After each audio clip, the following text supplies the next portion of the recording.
এখন থেকে এক যুগ আগে বাংলাদেশের তৃণমূল পর্যায়ে যেসব বেসরকারি সংগঠন কাজ করে প্রায় ৬০টি সংগঠনের এই জোট তৈরি হয়েছিল এরকম একটি স্বপ্নকে সামনে রেখে যে আমরা বৈদেশিক ঋণ অথবা সহায়তা নির্ভর উন্নয়ন নয়, নিজেদের পায়ে দাঁড়াবো, নিজেরাই নিজেদের সম্পদ গড়ে তুলবো এবং আমাদের দেশকে স্বনির্ভর করবো। এই প্রত্যাশা থেকে সুশাসনের জন্য প্রচারাভিযান শুরু করে যাত্রা শুরু হয়েছে।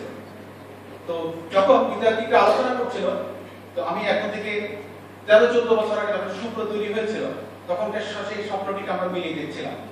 আজকে এখানে মাননীয় অর্থমন্ত্রী উনি বাংলাদেশ সরকারের পক্ষে এই বাংলাদেশের আমাদের যে নিজস্ব আয় সেটি বৃদ্ধি করার জন্য অনেকগুলো সুউদ্যোগ নিয়েছেন।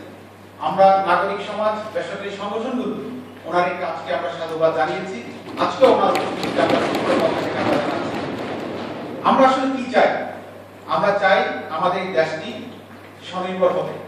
আমরা বৈদেশিক ঋণ, অনুদান এগুলোর প্রতি আমরা মুখবিষ্ট হব না, আমরা তাদের উপর নির্ভর করবো না। আমরা আমাদের যে সম্পদ সেই সম্পদটি সুন্দরভাবে আহরণ করবো, সুষ্ঠুভাবে এটা ব্যবহার নিশ্চিত করবো। তাহলেই কিন্তু আমাদের যে সোনার বাংলাদেশের স্বপ্ন, আমাদের সকলের যে অঙ্গীকার এবং আমাদের যে স্বপ্ন সেটি বাস্তবায়িত হবে। এবং বাংলাদেশে সরকারের উদ্যোগে অনেকগুলো ভালো ভালো সুন্দর সুন্দর কাজ করা হয়েছে, অনেকগুলো উদ্যোগ নেওয়া হয়েছে। আমাদের টোটাল কর ব্যবস্থাপনায় অনেক আধুনিকায়ন হয়েছে। আমরা এই যে আধুনিকায়ন এবং এই যে ব্যবস্থা, এটির জন্য আমরা সরকারকে আমরা সাধুবাদ জানাই।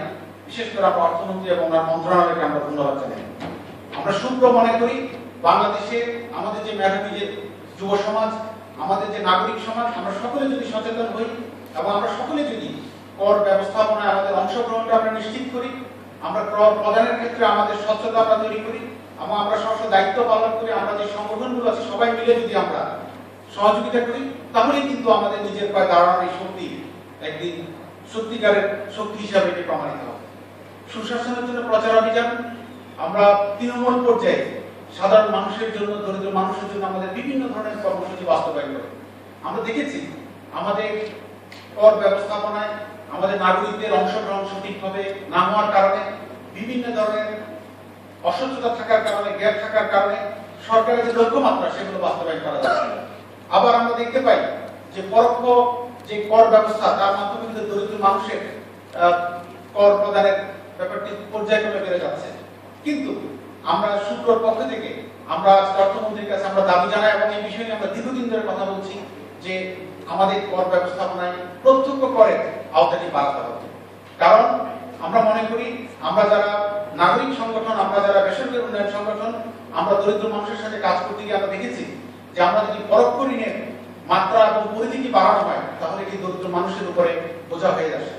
আমরা সেক্ষেত্রে আমাদের সুনির্দিষ্ট প্রস্তাবনা এবং দীর্ঘদিন ধরে আমরা প্রচারাভিযান চালাচ্ছি। আজকে মাননীয় অর্থমন্ত্রীর দৃষ্টি আকর্ষণ করে আমরা বলতে চাই যে বাংলাদেশে প্রত্যক্ষ করের জন্য আপনি আরো উদ্যোগ নেন। আমরা নাগরিক সংগঠনগুলো, বেসরকারি উন্নয়ন সংগঠনগুলো এবং আমাদের জন্য সূত্র আপনার পুরো কার্যক্রমকে বাংলাদেশে ছড়িয়ে দেওয়ার জন্য আমরা আপনার সাথে আমরা থাকবো, কাজ করবো। কারণ আমরা মনে করি এই প্রত্যক্ষ করের বিষয়ে আপনি আপনার উদ্যোগটা যদি সফল হয় তাহলে পরোক্ষ করের মাত্রাটা কমে যাবে এবং যার ফলে দরিদ্র মানুষ তার করের বোঝা থেকে কিছুটা হলেও তারা লাভ হবে। আমরা আর কি যেহেতু আজকে আমরা অর্থমন্ত্রীকে পেয়েছি, আমরা আর কি কথা বলে রাখছি, আমাদের এই সংগঠন এটি একটি সম্পূর্ণ স্বেচ্ছাসেবী মনোভাব নিয়ে বাংলাদেশে কাজটি করছে। আমরা ইতিমধ্যে অত্যন্ত পেশাদার ভিত্তিতে বাংলাদেশে ট্যাক্স জাস্টিস কিভাবে প্রতিষ্ঠা করা যায় এবং এই বিষয়ে নাগরিক সংগঠনগুলো কিভাবে সরকারের সম্পূর্ণ পরিপূরক শক্তি হিসেবে সরকারের সাথে কাজ করতে পারে তাদের অনেকগুলো উদ্যোগ নিয়েছি। ইতিমধ্যে বাংলাদেশের ট্যাক্স গ্যাপ অ্যানালাইসিস এবং ট্যাক্স সিস্টেম নিয়ে একটা বেসলাইন সার্ভে হয়েছে, যার প্রতিবেদন এখানে দেওয়া আছে।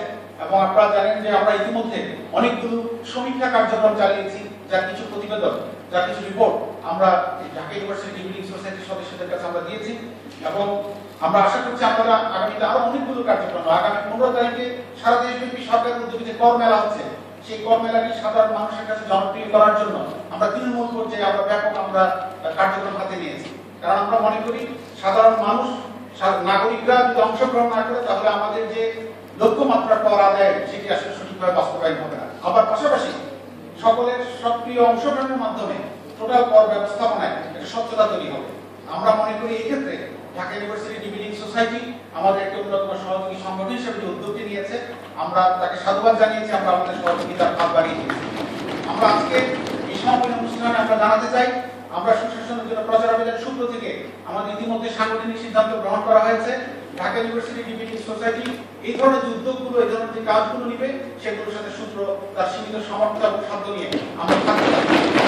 আমরা মনে করি আমাদের এই যে মেধাবী তরুণ প্রজন্ম, তারা যদি এই কর এবং কর ব্যবস্থাপনা এবং এটির মাধ্যমে কিভাবে আমরা স্বনির্ভর বাংলাদেশ গড়ে তুলতে পারি এই বিষয়টি সম্পর্কে তারা যদি জানে, তারা যদি বিতর্কের মাধ্যমে, যুক্তির মাধ্যমে তারা যদি একটা যুক্তিবাদী যুব সমাজ গড়ে তুলতে পারে, যারা আগামীতে বাংলাদেশকে ইতিবাচক পরিবর্তনের দিকে নেতৃত্ব দিবে, যারা এই বাংলাদেশকে এগিয়ে নিয়ে যাবে, তাহলে আজকের এই যে অর্থমন্ত্রীর যে উদ্যোগ, আজকে আমাদের সরকারের যে স্বপ্ন, আমাদের নাগরিকদের যে স্বপ্ন যে নিজের পায়ে স্বনির্ভর হয়ে দাঁড়াবো, তাহলে এটি একটি বাস্তবায়ন হবে।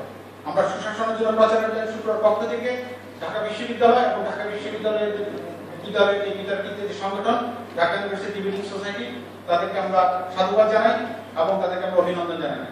আমি সবশেষে আজকে অনুষ্ঠানে যারা অংশগ্রহণ করেছে এবং এই যে সামগ্রিক যে বিতর্কিত যে কার্যক্রম, সেখানে যতগুলো বিশ্ববিদ্যালয় থেকে অংশগ্রহণ করেছে, যতগুলো বিতর্কিত সংগঠন অংশগ্রহণ করেছে, সকলকে সূত্রের পক্ষ থেকে শুভেচ্ছা এবং অভিনন্দন জানাচ্ছি এবং সকলের মঙ্গল কামনা করছি। সকলকে ধন্যবাদ।